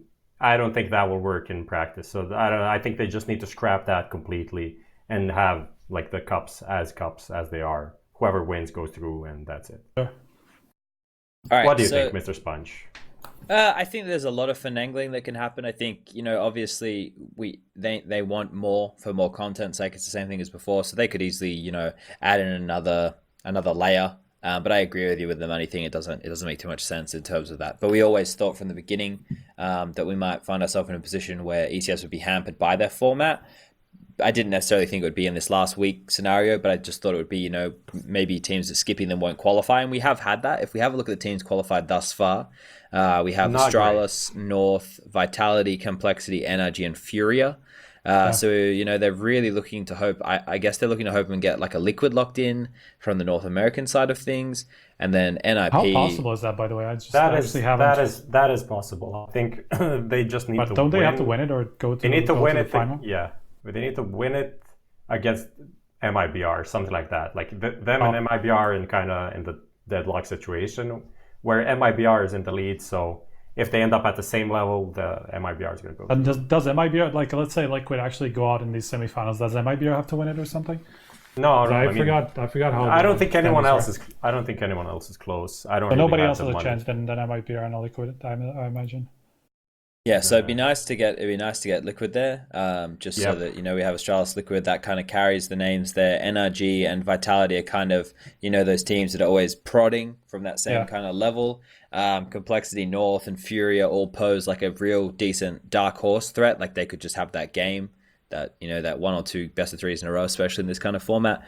So getting Liquid in and NIP in, that really brings the level up, and then you'd be really hoping that your top 4 is almost Astralis, Liquid, NIP, and then maybe maybe like a Vitality, maybe Vitality, yeah, Energy, something like that. yeah. So that's not too bad when you look thing at all is, of that. if Liquid doesn't qualify and like MIBR has one of their bad events, Astralis win this for free, literally, and they get another event that they won that really isn't contested at all. It's like, okay, like they won an event, but did they beat anyone good? Like they really didn't. I mean, to be fair, Astralis are not exactly the team that kind of cruised through these tournaments and just got free wins, unlike somebody like MIBR, who, well, not MIBR at this point, but maybe I mean, SK what back I'm in the trying day. to say, this is literally, is this any better than winning a blast if they win this? Yeah, sure, I agree. It's not. I mean, it is, but it's for not. fucking half. It's basically the second best thing that we have after EPL and after majors, obviously. But this in terms of basically prize money. The rank is the rank of events basically now is majors, then EPL, then ECS, and then like any other big event, the IEM Chicago type. ESL I mean, one. in reality, it's majors, ESL one Cologne, and then other stuff. Like yeah, something Series, like that. But just like, well, EPL, six. I feel like is above any other big event just because of the prize money, because that's a pretty massive step up.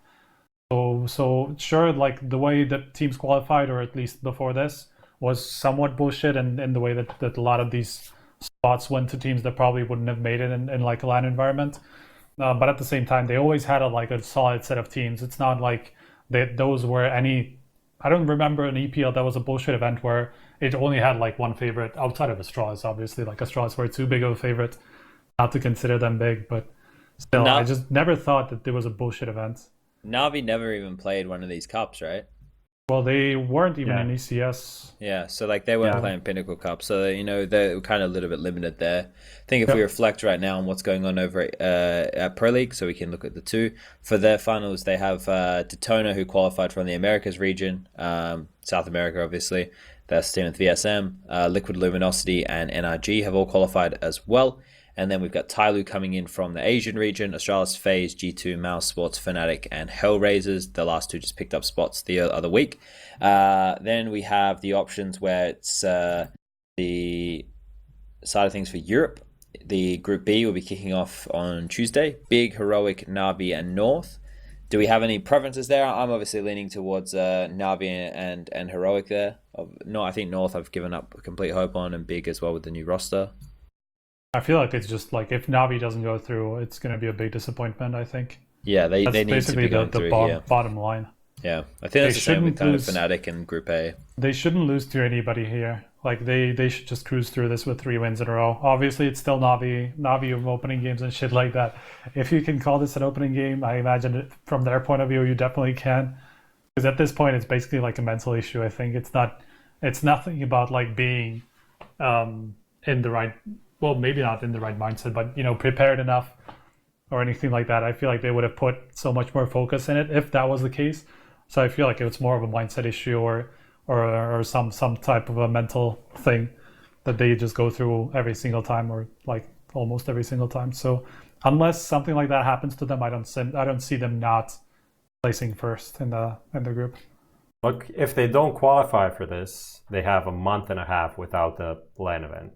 Because Cologne is their. By the way, they can even lose the opening game potentially. Like, sure, they could end up in some sort of a tie-breaking scenario, but they'll still end up in first or second place. Well, it's like what happened just with Fnatic, right? Fnatic lost their opening game, and then they still topped the group. It ended up on the last day with all the matches being 1-1 games. So it was kind of cool how that ended up there. But I think Navi added here is good. Ents obviously can't qualify. G2, they had a bit of a bad showing today. FaZe, we can't put our finger on. So this is another one that'll probably. Yeah. Ents can't qualify and won't be able to qualify anytime soon. That's right. They pulled out of Mountain Dew League. I think that's quite an interesting decision for them to have made. That was weird. Yeah. Yeah. Do you want to give the context of this? Considering they have Summit, I guess they just didn't have it was just too close to the event for them to drop out of that instead.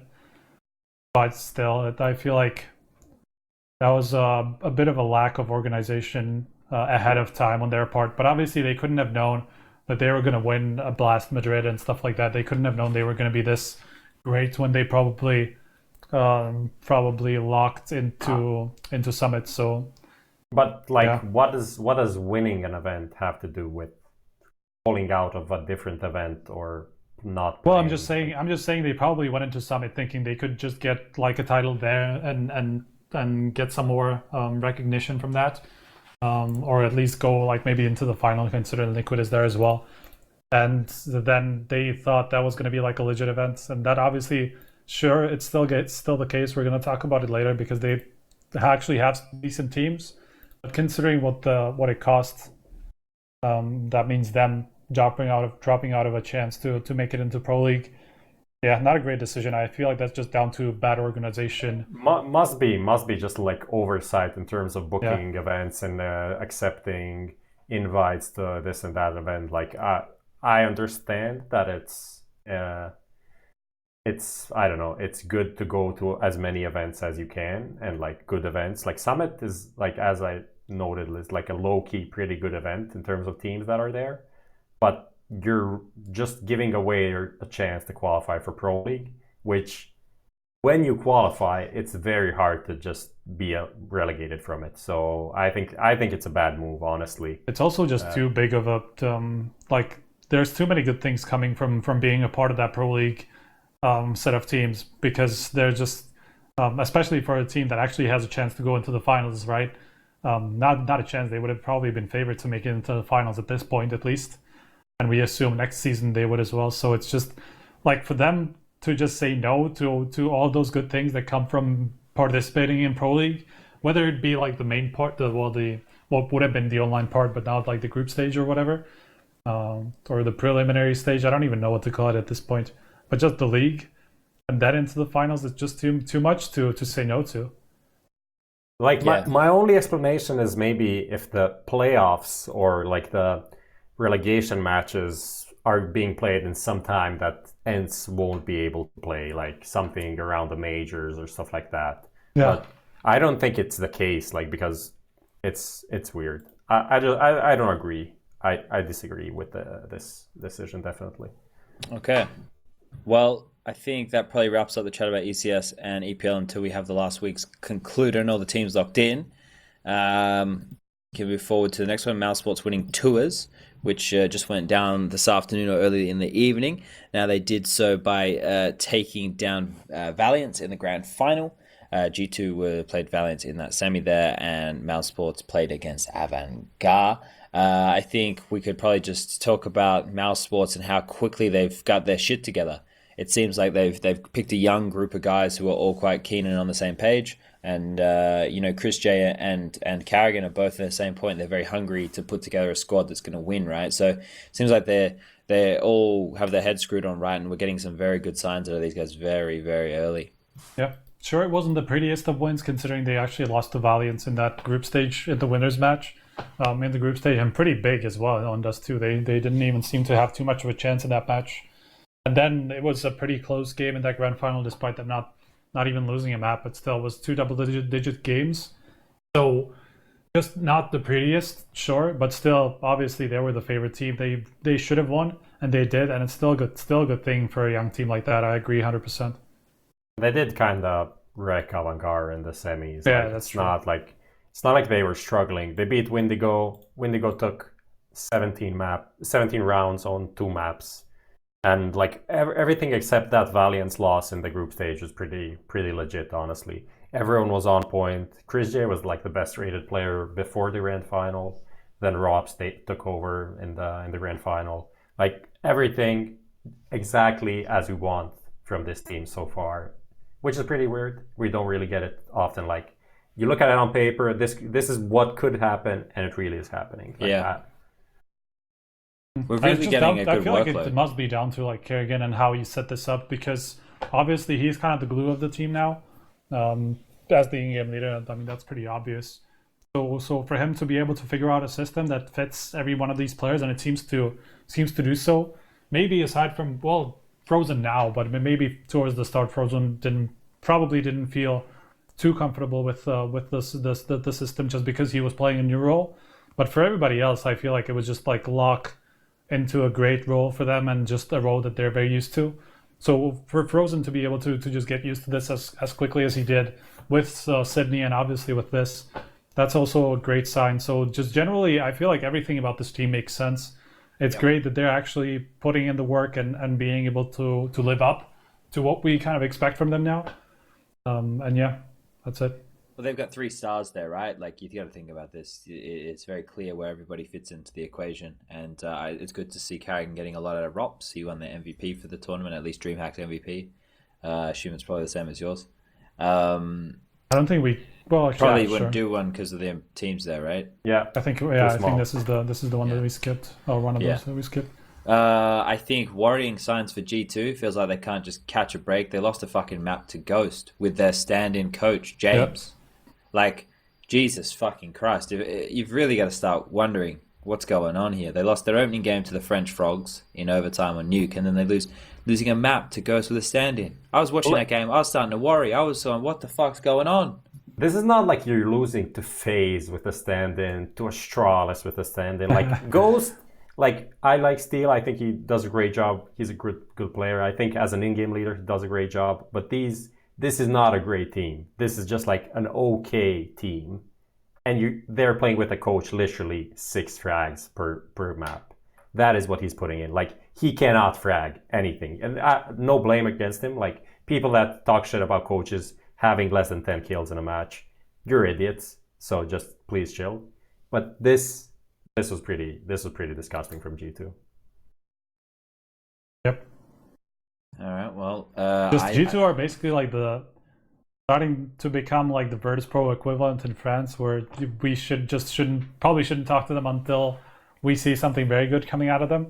Although at the same time, I feel like Amonic is actually coming into his own in this team, at least from what I saw. He had a sick tournament. He seemed to, at least from the games that I saw, I think I saw a couple of their games, the Ghost one being one of them, and there he was just solid overall. And just from the stats, looking at the stats from the other matches that I didn't see, he was just solid from start to finish. So to see that, especially how he started when he played, what was it, Charleroi? I think it was their first event with Amonic. Yeah, he started very bad. Yeah, he started pretty badly there. So I feel like for him to come into his own at the second LAN event that they played together, that's pretty important. So at least some good signs coming out of that team. Is just they're lacking the consistency that they need to kind of rival some of these like top 10-ish teams for titles at these events. What do you guys make of Valiance? As I'm kind of biased, so I'll leave my opinion for last. I think they're like threatening because they have players who have like relatively high skill ceilings. It's just I don't see them very often all clicking at the same time. It always feels like someone's having one of those carry performances.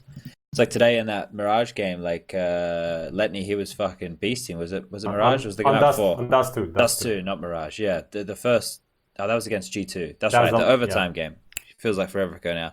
He just went fucking like god tier mode, where he's like normally one of the middle of the pack type fraggers, right? So, and then you see that Hunter have one of his games where he just fucking wrecks heads. I think that they've got their head screwed on straight in terms of their approach to the game and stuff. It's just maybe consistency, maybe just more experience and time. I don't know. Then they're not. They're definitely like a top 15 team in my mind, considering the lay of the land right now. I have like two main issues with them. First is still the in-game leading stuff, because even though now Nexa is like calling, he's back to calling. I think he can call for a team like this. But at the same time, after one game, I don't know who they played. I think the second match they had, Emmy did the post-game interview. He said like, I was calling the whole game, like, because at DreamHack events, people forget, but the coaches can talk in freeze time. So he was talking the whole time in freeze time, giving like ideas, what to do this round, like how to do stuff. So that is, if you take that into account, put him in an ESL event where he can talk like 4 or 5, 6 times, depending on how many pauses are called throughout the game. It's not the same thing. So I think that's a big still issue for them if they don't go full into Nexa and Nexa accepts that and just like goes into the in-game leading stuff. And the second thing I think is Otto on the op, like totally like hot and cold. Like it's like a Draken kind of a thing, but it's not a 30-degree angle. He just misses stuff and then has like totally weird positioning, decision making in one round. And then next round he's like totally on point, great positioning, doesn't miss like anyone. It's like I don't know what's going on, but that like inconsistency there. I think that is a hindrance if they want to go even stay like a stable top 16, 15 team. Got anything, Striker? I mean, not really. Well, props said it all. I think the part about Nexa taking up in-game leadership, that was a long time coming, I think, because they didn't really have any other option outside of making changes. I don't think Hunter is the type of a player who would just take it upon himself full time, and he didn't seem to from any of our interviews with him in the past couple of months. So I felt like Nexa was just a fairly obvious pick to go into that in the leadership role, because he was just like the only one with actual experience being a full-time leader. So that was just a pretty logical move to me. So to see that at least start to come to fruition, that's a good sign going forward, at least.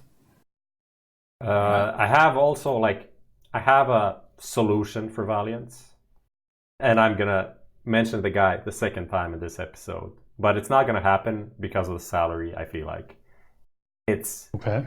Sign Cadian as the in-game leader op, or just in-game leader. Instead of whom? Instead of Otto? Otto would be the classic example, like the obvious choice, but could be anyone if they don't want him to op and have Otto op. Okay, interesting choice there. Then they don't speak English. You're really going on this Cadian thing, aren't you? He's thinking hard about this one. I just like, feels like a player that deserves to be on the team, like has qualities to be on a team, but maybe just doesn't have a good position right now, in my opinion. I guess.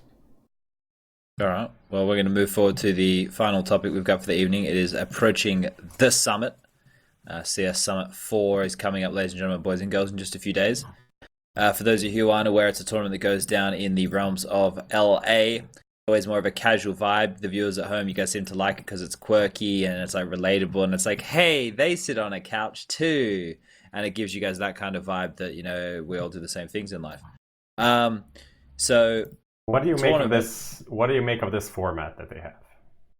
I wanted to throw everything I owned out the window into the swimming pool, because before their format was double elimination bracket, right? Yes. Yeah. The only organizer who does the double elimination bracket online. The only one that gave us. And they just dropped that. I'm not. And it's best of twos as well, right? Well, it's like two best of ones more accurately, but still, it's. I would prefer to put needles in my eyes than have to deal with like the bullshit there, because the way that you justify doing two best of ones or a best of two is like it's some dumb veto, so somebody's having more of a choice in a map, so you get like two one-sided games, and it's just like, for fuck's sake, like why are we wasting time with this? Why don't we just do like a format where it's cutthroat, it forces the teams to win? This is like, if you just want to be on the air, man, like this is what I hate about it. If you just want to be on air, you just want to have like time filled, then, you know, fuck it, let's just play best of fives every game or some shit if you really want to take up a lot of time. Just the other format was like quite competitive and cutthroat, and this one here is like you get to play a bunch of games, but even if you don't get to play a bunch of games, you know, you can still play in the final. And literally look at I just linked the format to our producer. Maybe you can put it up. You look at the schedule. It's a 4-day tournament, and literally the only day I want to watch is the last one, because it's 3 days of best of twos or 2 times best of ones. People use the wrong term anyway, so I'm gonna use it as well. So half of these matches are not gonna be important. Like, even if they are important, they won't feel as they are important, because you don't know what they're like. What is the meaning? Like, what is this win or loss gonna impact in the grand scheme of things? Because for people that don't know, it's 6 teams. And 4 teams advance. So 2 teams are going to be eliminated in the round robin group stage, and 4 will go on to play the playoffs. That's the opposite of cutthroat, basically. Like, this is literally a league on LAN. Why is this a thing? It's like a fat blast. It's a double blast, essentially. I can understand it if they wanted to do like seedings, but then to do it like this, it doesn't make sense. You may as well have. There's a format. Yeah, fuck it. I'm not gonna get stuck into this now. It's not a topic for now. Nah, but like, even if they still use that, I know it's shit to have 6 teams and play like a elimination, like a bracket. But at the same time, they decided to have 16. I did not decide. I literally have like 2 random NA teams to come in and have 8 teams and play the format that they had before. It was perfectly fine. I do not understand this. But okay, if they want to have 16, just have like some form where, I don't know, like the two, like Liquid and ENCE are one step ahead They're of higher everyone seeds else. in a bracket, yeah. So you need to go into them, but everyone's still in the upper bracket. Everyone can like go down to the lower bracket and have another chance to participate, move on. Like, why is this a thing? Like I was hyped, and then I looked at it again, and now I'm not really hyped about this. So other than us not really being hyped, if those of you who can't read, which is obviously some of you out there, maybe some of you people listening on the HLTV.org audio only podcast from anchor.fm/HLTV. Anyway, we have ENCE, Ghost, Liquid, NRG, Renegades, and Vitality. Let's hope that Ghost can play with their full roster. Renegades are obviously not doing so, based on the tweets I can read from Smooya. Feels like he's going to be taking part in Summit and then probably Dallas unless a miracle happens. So Renegades are just a complete write-off in this one, so we really only have to focus on 5 teams. ENCE obviously going into this, you know, just beating Astralis and Liquid, a team who we all think are the 1-2 could potentially consistently be the world's best team. That'd be a really cool, interesting clash. I hope that's our grand final. I hope there's no fuckery and we end up with them on the same side of the bracket, which is possible with this fucking best of 2 nonsense. Yeah. Very possible. ENCE could easily lose like 1 map to Vitality or Energy or something, and then end up 3rd while Liquid beat everybody or whatever like that. So we almost immediately cuck actually, if they end up ourselves if 3rd, that we don't happens. care. If they end up 1st and 4th. Or 2nd and 3rd, that's the issue, right? Yeah, I think for me, there's 4 teams here that excite me a bit: ENCE, Liquid, NRG, and Vitality. Always want to see more and hope that Tarek can actually be integrated in, and NRG can seem like a consistent threat of a team. I feel they're getting there. I think. Yeah, they're on the up and up. That's for sure. Liquid need to follow up their Sydney win, and they need to start being more decisive. They need to be more. Their victories need to come in stomps, right? Sydney was great up until the grand final for them. They need to make sure they're taking away the finals and whatnot in convincing fashion. And Vitality, always a growth period. For Ghost and Renegades with a stand-in, I really just don't give a fuck, to be completely honest with you. And Ghost, if they can't play with Freakazoid, then they put them in the same boat. I don't see why they wouldn't though. Hey, they should be able to, right? He had some like passport travel issues or something to talk about. I imagine think there's more in to his these own things, country he would be able to travel. So you think there's more to it? I'm pretty sure. Well, I don't know. Like, it just seems weird. Like, a travel complication is so vague, right? Like, I mean, it could easily be him either losing his passport or just like it getting expired or something. Yeah, but he's still going to be able to travel within the U.S. I don't see him not being able to travel within the U.S. Right? So unless it's some kind of a health issue, which they probably wouldn't call some whatever travel complication or whatever the term was. So. I would imagine he's gonna be fine. Yeah, overall it's like the 3 brackets. It's like ENCE, Liquid, then NRG, Vitality, then Renegades, Ghost. I feel like it's like 3 tiers. 3 of layers. teams. Yeah.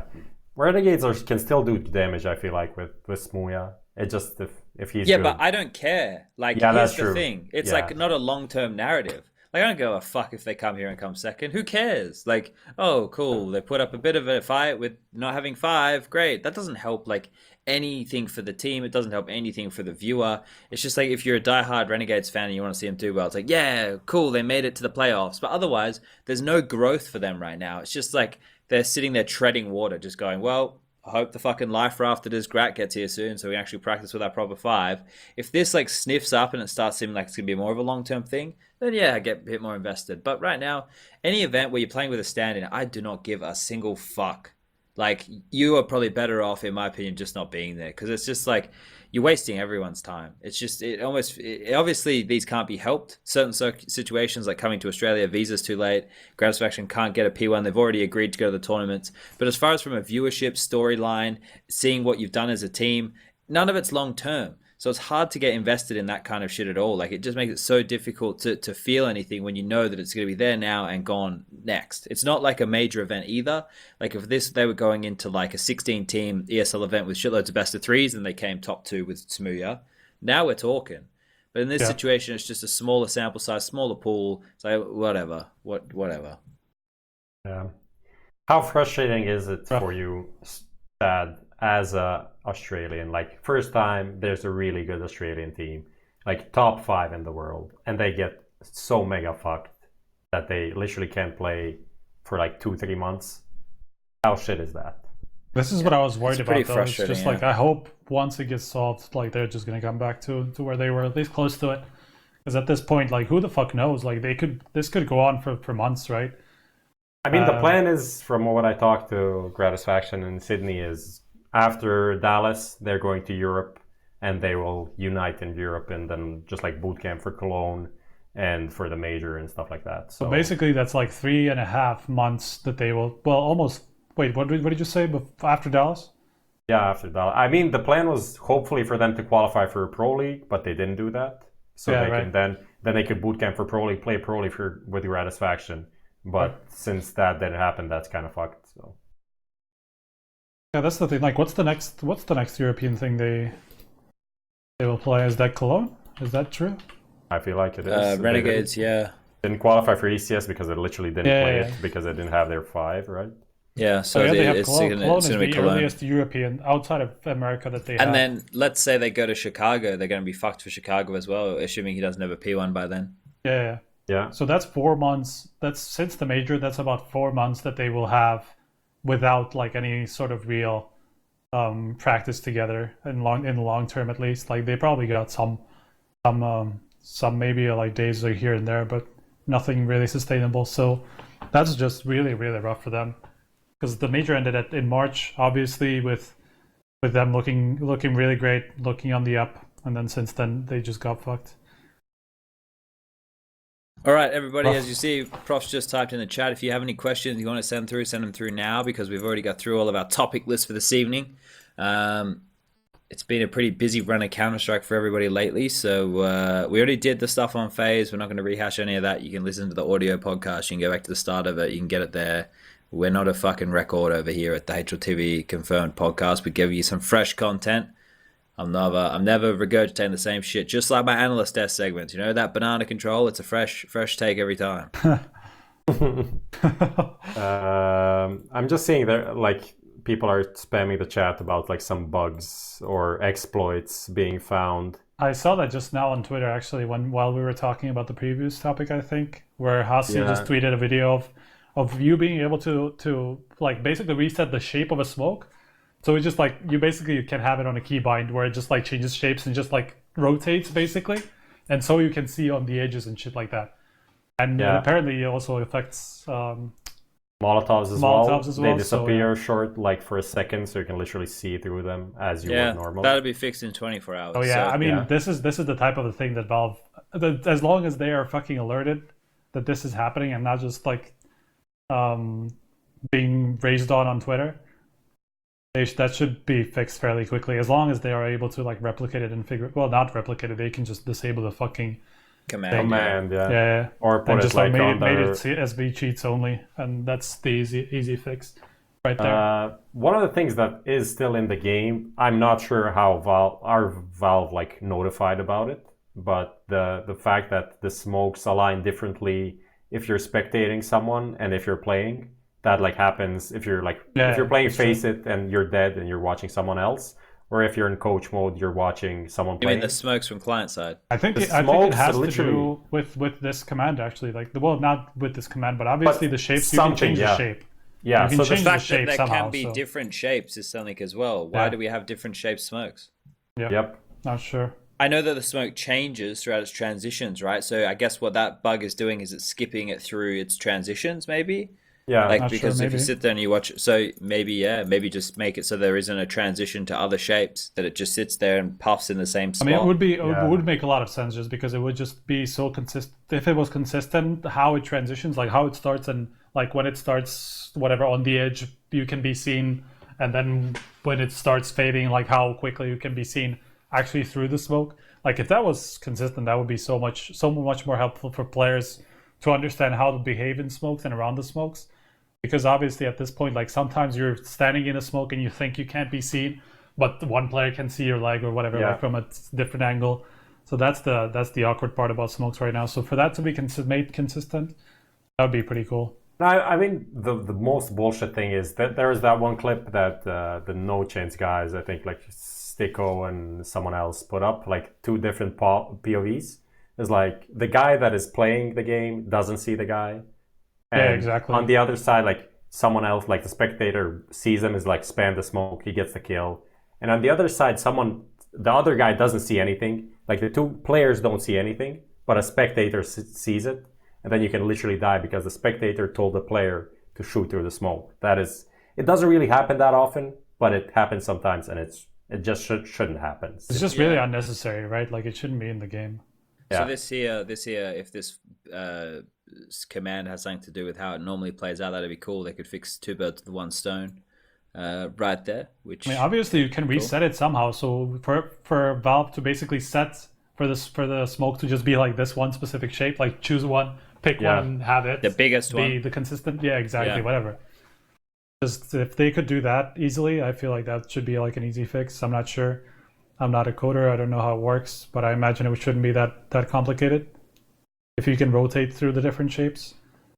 So hopefully that's something that can be addressed as well. Although I'm not sure that that will be something that they will think about while fixing this issue. All right, we got anything else good coming through here? There's a lot of questions like FaZe with Neo we talked about, and pulling out we talked about. Someone trolling me about talking about KDN. Thank you. Is there any map veto in Summit? I'm presuming there's a normal map veto. That's what I was wondering about, just because do you know, Chad? Yeah, that'd be a veto, I'd assume. I mean, it's not going to be random. Veto, I'm just they're asking. Not just going to let teams pick either. It might be just a different veto situation. That's why I'm asking. Like, is it actually going to be like a BO1 veto like over and over when they play like two BO1s, or is it going to be some weird combined shit, but two BO1s points wise and shit? I don't know. So they might be able to play the same map. Yeah, we don't know. Yeah, exactly. Like they might. We get a lot of questions here, like about the blast stuff or exclusivity stuff. We're going to stay away from that. That's a conversation that takes a very long time. That's not a. There's a question about Sunny. That is a thought I had today. Is like Sunny is not playing. That is a sad fact. Like we have not seen Sunny play since the minor, right? Yeah, that's the last. Should be the minor. That's the last thing they played. I think that's pretty sad. Yep, but it was the minor. But is that the right choice? Did he do the right choice by not joining Cloud9? I mean, depends on if it was actually a choice. I think it was the right choice, and for him to, just because of where Cloud9 are, and I don't think he would be able to change anything about what this team is doing. Yeah, if it was just a 1-for-1 type of change. Dodged a bullet. I don't think you want to go there. Agreed. But the problem is, like, who would he join at this point? Like, Ents are probably not going to be. He may as well now wait until after the major and see where everything falls out. Probably. I know that it's not even that far away, and then the time that you're going to have from the end of this major and the start of the next is going to be huge. Really sucks that he has to be sitting out all this time, but it's like 8 months. That's pretty rough, or like 7 months or something. But this is the thing with the contracts and the buyouts and this and that. May as well just hang around. No point signing yourself up to something where you're going to be locked in, right? Yeah, that is true. Like.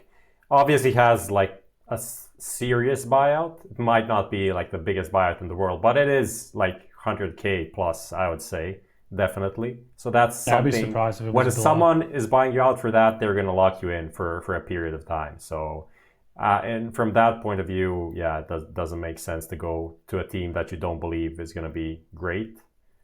So I don't know what the contract is in terms of when he's benched, how long he has to be benched to get out of his contract. Does his like buyout go down, or when does his contract end so he can just like walk freely? Because I feel like also FaZe must be looking towards Sunny if he is available. But the thing is, like, but just I think it's all about the money for FaZe though.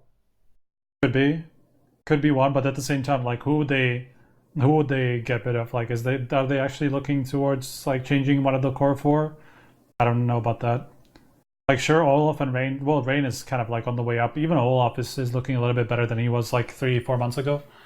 But still, it's just like I don't think they're looking into changing like the main quartet. They're probably just gonna swap out the in-game leader if there's a better option coming up at some point or whatever.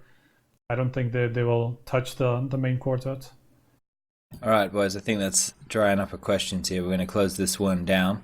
Anyone got anything they want to end with? Not look through everything. Dota Pro Circuit, that's not going to be happening in CS, I feel like. No, there's lots of like too many vague. There's lots organizers. of questions with lots of vague. Like it's like, oh, thoughts on Optic or bought out by Immortals. Well, there's lots of things to decompile there. So these aren't like end of show, quick little tidbits. I think that's probably it. Team to watch for the upcoming year. That can be quick and short and sexy. I has to be Mousesports. Probably. Yeah. Think The about thing is, whether like, it's Mousesports, like if this, Mousesports that is too question kind of obvious. implies like a dark horse type thing, which Mousesports I don't think are anymore. Not at this point where we've already seen them play so much, and them being so successful as they have been. So I'm not sure I would go with them, but at the same time, I don't know about anybody else. That's kind of like not in the top 10, say, and could be looking to get. The thing there. is, like, if I say Furia, it literally will. The thing, if they get success, that will counteract them being a successful team. Because MIBR will. Because MIBR is just gonna get their Yeah. players. Yeah, that's probably gonna happen. Yeah, that's true. But let's say Furia for the next 3 months is a team. How about the new Navi? What? Like whenever the new Navi will happen, whenever Zeus actually like throws down the gauntlet and says "fuck it." I think you're literally picking top 5 teams. I'm in just the world no. to watch. I'm just well. That could be like a completely different team. Like it could be like out Zeus, Edward out, even potentially Flamey out. Like let's say it's just a Navi around Simple and Electronic, a different one. Who knows how that team is gonna play? Like I'm just saying, like what's potentially gonna happen. I don't know. But it's looking towards like at least a 2-man change in Navi, like within this year potentially. I don't think that is a relevant answer to this. Yeah, I don't know. I'm just pulling shit. Question about how the HLTV integration happened. I guess people put in work, and then it happened. But I know it took some time. HLTV and Valve, for those of you, they obviously have a relationship. I know they do a lot of stat stuff, so they're obviously quite good with all those different bits and pieces. Valve actually have relationships with people more than people I think realize. Yeah. So they do talk a lot to people, especially at majors and stuff like that. So. And I know that at least Peter has kind of pushed for like certain changes in the logs and stuff in order to help our stats and the scoreboard and stuff like that. Update that part. So there have been some updates that kind of came from Peter, and in the much less like interesting part for a casual viewer or anything like that. But it's just like there has been some back and forth with us and updates. And TOs have been the same guys. Like when TOs are doing like making their custom HUDs or whatever, and like a command needs to be allowed or whatever, then Valve will check it and make sure it's all cool and give them the go ahead so they can get certain information, that kind of stuff. Valve are actually very good. You don't need a fucking operation. Stop being a fucking parrot and repeating all the nonsense that you hear from pro players who don't actually go into detail on why things are good or bad. Start thinking objectively. Start playing some fucking Vertigo and thinking of suggestions that you can throw our way instead of just saying it's bad. Okay, one thing I'm going to say to that point, right, that you just made and that you've kind of said on, I think it was on Twitter, where I saw you say it, or maybe it was just like in private between us. But like flaming players for flaming Vertigo, basically, like their job is not to be able to identify what problems a map has, right? Like how to improve some certain maps. Like they're not really built this way, not most of them anyway. So that's kind of like an unrealistic expectation to just expect players not to be able to come up with ways how to improve Vertigo. Yeah, but at least a couple of them, with a short idea of, hey, there have been people who just kind of at least like touched on the subject and tried to figure out like what could be done. It's just like obviously much more of them just say Vertigo is shit to play. But it's like the money situation right now, right? The money situation right now, the way it was when it first came out. There's people out there shouting from the fucking rooftops that it's going to be dog shit, that's going to detract, that it's worse for the winning team, and everyone's sitting there just fucking eating their cereal, man. We will not identify who those people are. So, like, this is the thing. That is because they're not looking, and people go, oh, you need to give it time. There's one thing in the world that you do not need to give time, and that's numbers. And because numbers are that's how we fucking have everything. Numbers that make up everything. Maths, there's a reason for it. It has a basis. You can look at it. 2 plus 2 is 4. We're not in the fucking that novel. What is it, 1984 or whatever the fuck it is. Yeah. The numbers make sense. So this was always going to play out this way. You don't have to be a genius to theory craft how that would play out. That doesn't take rocket science. So like these kind of things as well. Like Vertigo is a very different beast though. Like just changing a map is a very different beast. Looking at simple metrics like of the map and going, oh well, the timings of this or the size of it. If you compare it size wise to a different map, you can see what it is. It's like instead of just going, oh it's shit, it feels cluttered.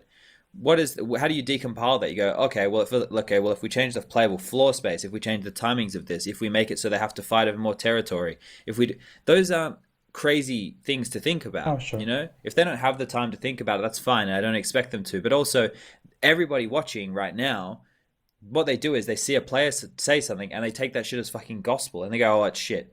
A lot of the people playing now who, you know, suck the dicks of the players weren't around when Overpass first came into the pool, weren't around when Volcano was working on nuke_SE or was it CE, whichever fucking version he did. People don't remember when we played Counter-Strike professionally and there was fucking too much fog on the map. You couldn't see from mid doors on Dust 2 to T-Spawn. Oh, shit. This is the thing that, like, we've grafted through this shit. And I was a player out there saying things were good and bad and whatever and why and how we could fix it back then. This is what makes Counter-Strike such an amazing game, is that it's always been community driven, right? And back in the day, the professionals were the ones who changed the money system, changed the format, changed this, they weren't talking in old versions of Counter-Strike. If players are just going to be oblivious to it and put that check in the back pocket and not think about how we can actually improve the game or improve the maps or make the system better, if it's going to take them 2 fucking months to get together in a players union to send an email to Valve to ask for a change, which they didn't even get the email off before Valve made the change, what the fuck are they doing, right? This is their job, this is their future. Take a little bit of responsibility for where it's going. Don't just sit out there saying things are shit. Let's be slightly constructive. And if you don't have a way to be slightly constructive, that's fine. You can say it's shit, go for it. But no one's being constructive. My problem is, like, what are you doing with saying something is shit? Like, Vertigo is shit. Is Valve gonna pull the map out? Is it not gonna be at the major? No. Like, Valve don't give a fuck if you're tweeting that the map is shit. I mean, it's not gonna go out. It's not this map is here for the next year. I don't see it going out until like 2 majors are played on Vertigo. So just like help yourself by helping Valve. Just like make something out of it. You're not gonna do anything by just saying something is shit. It's not gonna change anything. It's like, as you said, people just see that and they say, oh, Vertigo is being played, I'm not gonna watch it, it's a shit map.